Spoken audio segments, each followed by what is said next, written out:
मिश्रा और आप देख रहे हैं न्यूज़ 7 हिंदी। आइए नजर डालते हैं खबर की ओर। रायबरेली में पेट्रोल और डीजल को लेकर अफवाहों ने अफरा तफरी का माहौल बना दिया है। पेट्रोल पंपों पर लंबी लंबी कतारें लग गई हैं और लोग गैलन में तेल भरवाते नजर आ रहे हैं। रायबरेली के ऊंचाहाट क्षेत्र स्थित सुख शांति पेट्रोल पंप पर उस समय हड़कंप मच गया जब पेट्रोल डीजल की कमी की अफवाह फैल गई। अफवाह के बाद बड़ी संख्या में लोग पेट्रोल पंप पहुंच गए और वाहनों के साथ साथ गैलन और पीपीओ में भी तेल भरवाने लगे। मौके पर मौजूद लोगों की भीड़ इतनी ज्यादा कि यातायात भी प्रभावित होने लगा। इस पूरे घटनाक्रम का वीडियो कैमरे में कैद हो गया, जो अब सोशल मीडिया पर तेजी से वायरल हो रहा है। स्थानीय लोगों का कहना है कि अचानक फैली अफवाह के कारण लोग घबरा गए हैं और जल्दबाजी में ज्यादा से ज्यादा तेल भरवाने लगे। पेट्रोल और डीजल की कोई कमी नहीं है, अफवाहों पर ध्यान न दें। सभी को पर्याप्त मात्रा में ईंधन उपलब्ध कराया जा रहा है। प्रशासन ने लोगों से अपील की है कि अफवाहों पर ध्यान न दें और शांति बनाए रखें। साथ ही पेट्रोल पंप संचालकों को भी नियमों के तहत ही ईंधन वितरण करने के निर्देश दिए गए हैं। एक अफवाह ने कैसे पूरे इलाके में अफरा तफरी मचा दी, या तस्वीर उसी की गवाही दे रही है। ऐसे में जरूरी है कि लोग सतर्क रहें और केवल आधिकारिक जानकारी पर ही भरोसा करें।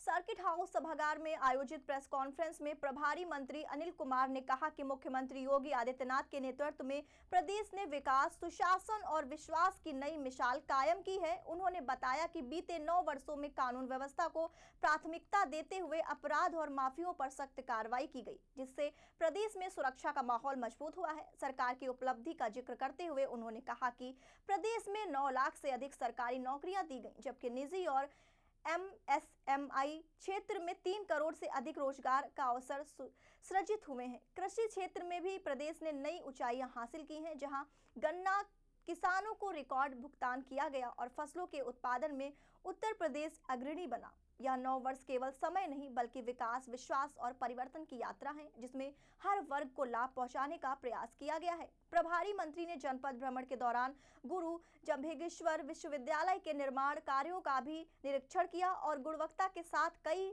शीघ्र पूरा करने के निर्देश दिए। साथ ही सर्किट हाउस में आयोजित समीक्षा बैठक में विकास कार्य, कानून व्यवस्था, स्वास्थ्य सेवाओं और बिजली आपूर्ति को लेकर अधिकारियों को आवश्यक दिशा निर्देश दिए गए हैं। सरकार ने 9 वर्षों की उपलब्धियों के साथ साथ आगामी चुनाव पर भी फोकस है साफ किया है। विकास को और तेज गति देना, आम जन तक सुविधाएं पहुंचाना। तो ये प्रेस वार्ता बुलाई गई है। उत्तर प्रदेश सरकार के 18 मार्च को 9 वर्ष सरकार ने सफलतापूर्वक पूर्ण किए हैं और उसी परिप्रेक्ष्य में कि पिछले 9 वर्षों में हर क्षेत्र में हर वर्ग के लिए क्या क्या काम हुए हैं, वो सभी उपलब्धियां जो है बताने के लिए आज ये प्रेस वार्ता की गई थी कि विभिन्न विभिन्न क्षेत्रों में जितने भी काम हुए उन सब बातों को ही आज इस प्रेस वार्ता के माध्यम से रखा गया।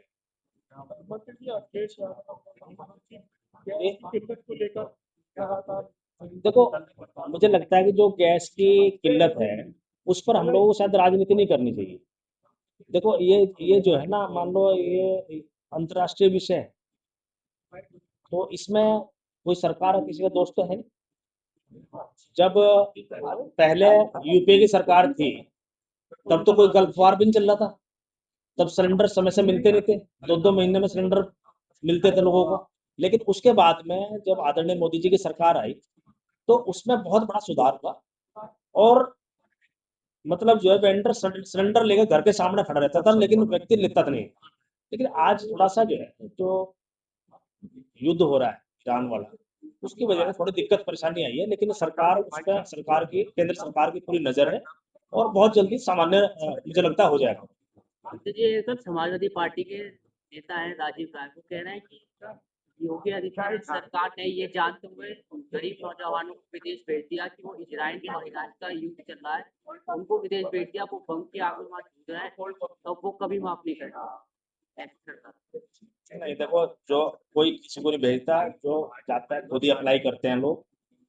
कई बार जो है जो बच्चे टैलेंटेड होते हैं, स्किल्ड होते हैं, अगर वो बाहर रोजगार के अवसर के लिए जाते हैं और ऐसा नहीं है, उस पर केंद्र सरकार की वहाँ पूरी नज़र है बहुत सारे लोग वहाँ से वापस भी आए, वापस लाए भी जा रहे हैं, और जो आना चाहता है उसको दिक्कत भी कोई नहीं है। कह रहे हैं कर्जदार प्रदेश बना दिया है बीजेपी ने यूपी को। अब कुछ तो कहेंगे वो।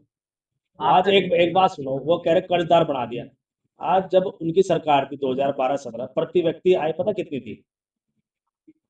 40-45 हजार थी। आज 1 लाख से ऊपर ज्यादा है, 1,20,000 के समथिंग जो है प्रति व्यक्ति आय है आज। आज किसान की आय भी दुगनी हुई है, उसकी उपज का उसको सही भाव मिल रहा है, तो कैसे कह रहे कर्जपति बना दिया? मंत्री जी, एक वीडियो वायरल हो रही है, प्रधानमंत्री जी भी जिसमें लॉकडाउन के बारे में बात कर रही है, लोगों में भ्रम की स्थिति बन रही है, क्या कहना चाहिए? नहीं नहीं, देखो लॉकडाउन की स्थिति, लॉकडाउन की जो उन्होंने बात कही है ना, वो उस परिप्रेक्ष्य में कही है कि ये भी ऐसे ही हालात है हमारे सामने। जब हमने जो है कोरोना के समय लॉकडाउन 2 महीने कम से कम जो है देश लॉकडाउन रहा, सब लोग अपने घरों के अंदर रहे, और उस इतनी बड़ी समस्या का सामना जो हमारे देश के लोगों ने बहुत अच्छे तरीके से किया है। तो ये भी एक उससे मिलती जुलती एक तरह समस्या है, इसको भी हम लोग सामान्य कर लेंगे। प्रधानमंत्री जी ने कहा कि हमें तैयार रहना चाहिए। अखिलेश यादव जी ने प्रेस कॉन्फ्रेंस की है, वो पीडीए को मजबूत करने की कह रहे हैं, निषाद जो समाज है वो अपनी परेशानियों पर और अपनी वत पर रो रहा है, और हम पीडीए को मजबूत कर रहे हैं, क्या कहते हैं? और वो निषाद जी जो रो रहे थे ना, वो इसलिए रो रहे थे, जो सपा की सरकार थी उस समय जो है इन्होंने निषाद समाज के लिए जो है ना झूठे प्रमाण पत्र बनाने के लिए एक झूठा अध्यादेश जारी कर दिया था, शासनादेश जारी कर दिया था, तो उनको जो है SC/ST में दर्ज कर दिया गया। और वो उस समय ना SC में रहे ना बैकवर्ड में रहे, बहुत दिन तक जो है वो आरक्षण से मरूम रहे। तो वो तो उनके क्रियाकलापों में मान लो उनके पास मंत्री जी, मुरादाबाद में लगातार दुर्घटनाओं की जो संख्या है वो बढ़ती जा रही है। काय की रोड एक्सीडेंट हो रहे हैं, स्टेट के उत्तराखंड के कुछ लोगों को हुआ है। देखो, रोड सेफ्टी के कुछ नियम कायदे कानून है, उनका पालन जो है ना हम लोगों को भी करना चाहिए, उसे आम जनता को भी करना चाहिए। अगर आम जनता उसका पालन करेगी तो वो हमारे ही फायदे में है। हेलमेट लगा के हमें चलना चाहिए, कार में बेल्ट लगा के चलना चाहिए। क्या हम चलते हैं? कहाँ बताओ, मेरे पत्रकार साथी खड़े, कितने लोग हेलमेट लगा के आए? बताओ, आप लोग आए हेलमेट लगा के? तो फिर एक आया बस हेलमेट लगाया, बाकी कोई नहीं लगा रहा।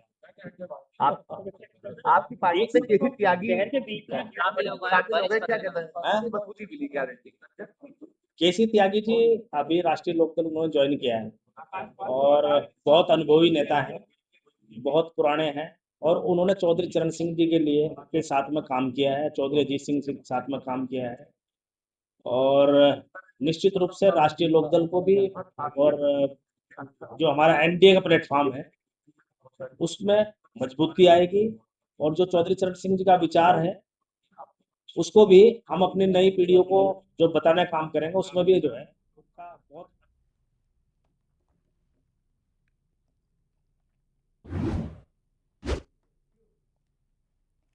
उत्तर प्रदेश के बुलंदशहर जिले की अनूप शहर तहसील में रामनवमी के पावन अवसर पर श्री रामचरितमानस प्रचार समिति के तत्वाधान में भव्य शोभा यात्रा निकाली गई। यह शोभा यात्रा बाल निकेतन मोंटेसरी स्कूल से शुरू होकर इमली बाजार चौक और मुख्य बाजार से होते हुए बाबस्टरगंज घाट स्थित प्राचीन बालाजी मंदिर पर संपन्न हुई। कार्यक्रम का शुभारंभ मुख्य अतिथियों द्वारा भगवान श्री राम के स्वरूप का पूजन कर किया गया। शोभा यात्रा में विभिन्न स्कूलों के छात्र छात्राओं ने राम जन्म, लव कुश, शिव तांडव, दुर्गा स्वरूप, राधा कृष्ण नृत्य और सरस्वती वंदना जैसे झांकियों की मनमोहक प्रस्तुतियां दी। वहीं अखाड़ा दलों द्वारा तलवारबाजी और पारंपरिक करतबों ने भी लोगों का ध्यान आकर्षित किया। विश्व हिंदू परिषद और दुर्गा वाहिनी के कार्यकर्ताओं ने भी अपनी अपनी कला का प्रदर्शन किया। पूरे आयोजन के दौरान सुरक्षा व्यवस्था के पुख्ता इंतजाम किए गए थे और बड़ी संख्या में श्रद्धालु शोभा यात्रा में शामिल हुए।